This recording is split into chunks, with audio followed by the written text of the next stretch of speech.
សូមលំអរកាយនឹងគោរពជំរាបសួរពុកម៉ែមីមីងសម្រាប់ឆ្នោតយួនថ្មីយួនចាស់ថ្ងៃទី4ខែមករាឆ្នាំ2026នេះបាទយើងក៏មាននៅតម្រុយលេខដើម្បីជែកជូនទៅកាន់បងប្អូនល្អៗបន្តទៀតហើយសម្រាប់អសម័យនេះបងប្អូនបានកាក់ comment ទេសម្រាប់បងប្អូនដែលបានឆាតចូល page ដើម្បីយកលេខបាទអញ្ចឹងសម្រាប់ថ្ងៃនេះក៏យើងបន្តចែកជូនអញ្ចឹងបងប្អូនពុកម៉ែមីមីងមុនយើងចូលទៅកាន់តម្រុយក៏កុំភ្លេចជួយចុច follow page ទាំងអស់គ្នាម្នាក់មួយបាទសម្រាប់ម៉ោង10កន្លះពេលព្រឹកសម្រាប់ថ្ងៃទី4ខែ1ឆ្នាំ2025សម្រាប់ឆ្នោតយួនថ្មីបាទអ្នកទាំងអស់គ្នាបាទសូមធ្វើការលេងគឺយើងយកខ្ទង់បាទយើងយកខ្ទង់6និងយកខ្ទង់8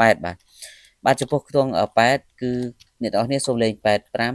86បាទត្រេ A B C D ហើយចំណែកខ្ទង់6យើងយក62និង63ហើយចំណែកម៉ោង1កន្លះឆ្នោតយួនថ្មី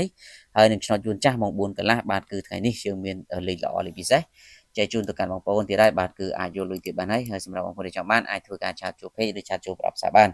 គឺខ្ញុំមានលេខទុយ2គ្រាប់ឲ្យលេខ4ប៉ុស្តិ៍សេវា50000រៀលបានហើយបងប្អូនលេងកាតអាចធ្វើការឆាតមកសុំបានទាំងអស់គ្នា